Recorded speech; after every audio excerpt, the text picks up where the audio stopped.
As the sun goes down on Cabazon, the mesa to the west, I'm going to make a quick video warning targeted individuals about the fake TIs that I've come across recently on YouTube. And I'm going to talk about one woman in particular. First, I'm going to say this, that several years ago, I won't start there, sorry. Let me see, I came across, I hadn't looked at any targeted individuals on YouTube lately because in the past I've just found so many fakes. And, but recently I thought, well, let's see if there's any, real targeted individuals popping up on YouTube. And I came across this woman. I won't say her name. I'll give you a little background on her that if you come across her channel, you'll recognize it. But at first, her story seemed really good. And she'd written a book about being a targeted individual. And I purchased the book. And let me say this. I do think the book was written by an actual targeted individual because it's simply too accurate not to have been. But whatever happened to that target individual, I don't know. But this woman, I do believe, plagiarized the vast majority of the book.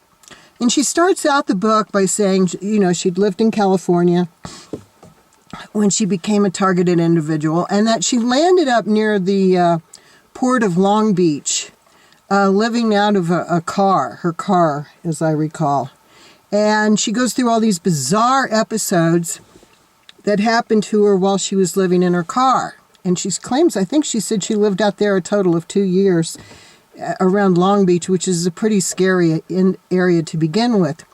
And then you have to, let me interject, you have to have not only discernment, but critical thinking skills when you come across these people's stories. Do they sound legitimate? What red herrings do you see? Or, what contradictions are there? And the big contradiction in her story for me was, though her parents were older, let's say when it first started in her 60s, they never filed a missing person report for her, which I thought your parents are living. Because see, when this started for me was after they murdered my mother. And I couldn't figure out how she could have not only one, but two living parents, and they hadn't filed a missing persons report on her, or she hadn't contacted them and said, look, really strange things are happening. Can I come stay with you? And as you get into the book, it becomes obvious. Now, we all know a lot of people, and I know a lot of people who have had secret society parents who threw them under the bus. And I have a video about that. I'll put the link in the information below. But I couldn't get over, well, her parents, they didn't seem, from her own perspective, they weren't secret society, so why weren't they helping her? Later they helped her, but when she was going through all this trauma, why didn't she contact them? Why didn't she go to stay with them? That just didn't make any sense to me. And, so then in the book, she started out as a bodybuilder, and she said her ex-husband died of multiple sclerosis or multiple dystrophy or muscular dystrophy. I can't remember which. I think it was multiple sclerosis, but I did not find that to be the case. What I found indicates her husband is alive and well, and that. The other, huge red flag, she had said at one point on her Facebook page, on her YouTube video, that she didn't do Facebook.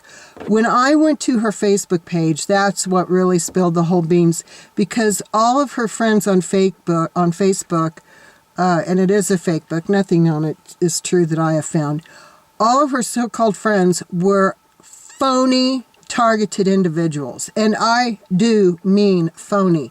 Phony targeted individual organizations, allegedly directed to help targeted individuals. And there's no such thing. They'll take your donations, but they'll never help you. Because that's not their purpose. Their purpose is to just rip you off. And it's like, who are you going to tell? Ghostbusters? So what else in her? And then, you know, she doesn't have any money. And I think at one point she said the car she was living in was even stolen. It was like, I don't even want to go there, how that could happen. But how can you go from, and then she claimed her father, and he did buy her a piece of property, but why does this happen after she's been missing in action in the port of Long Beach for 2 years? Like, see, that make any sense? And where did she get the money to publish this book? You can only have, and that takes like, I don't know, $5,000, $10,000 to even get started on something like that. So why are you like homeless, living in vehicles in the port of Long Beach, which is an incredibly rough area? And suddenly you have money, or your dad buys you property and you have money to make a book. You see, people, it doesn't make sense. None of it makes sense. And then when I saw, like I said, who her, quote, friends were, I was like, oh, give me a break. And the other thing she says in her book was that she trained Warren Beatty for his role in the movie Dick Tracy. You don't get jobs like that unless you're secret society. And also she was in a few episodes of General Hospital, I guess back in the 70s, early 80s. You don't get work like that unless you're secret society, okay? Do you understand now? And I know that because I had one of my phony friends when I lived in Los Angeles. Gosh, didn't you know she started out on General Hospital in New York City before she moved out to Los Angeles? And she never made it big in the movies or anything, but General Hospital is like the training ground 101 for up-and-coming secret society people who want to be on TV and in the movies. So do your research on these people. And let me also say, it's a shame the money from the proceeds of the book are going to her. And see, also, that's what the secret societies do. They'll set you up with some kind of job. Like this, in this instance, she's now a writer and she's written this book. What was the thought I was just going to make?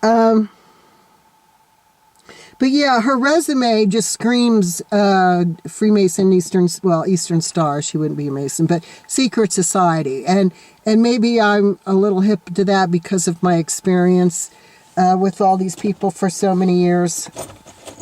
But I was talking about the book, right? It's too bad the proceeds from the book are going to her. But the book is wonderful because I'm convinced it was written by a real TI. And she probably had a blog, I think it's a woman wrote it. But she probably had a blog, and we don't know if she died or she's homeless somewhere. But I believe her blog was stolen. Her blog, or maybe even a diary, but I have a tendency to think it was a blog, but it could have been a diary, was stolen and given to this person to use as, quote, her own book and to promote herself as a TI, okay? So that's the bottom line on that, and that's my opinion on that. But like I said, when I did the research, it was like, is she really a TI? Not a chance. Not a chance. Thank you so much for listening. I hope this helps any TIs out there who are looking for someone to converse with or talk with, but she's not it. So thank you so much. Have a good winter. Thank you. Bye-bye.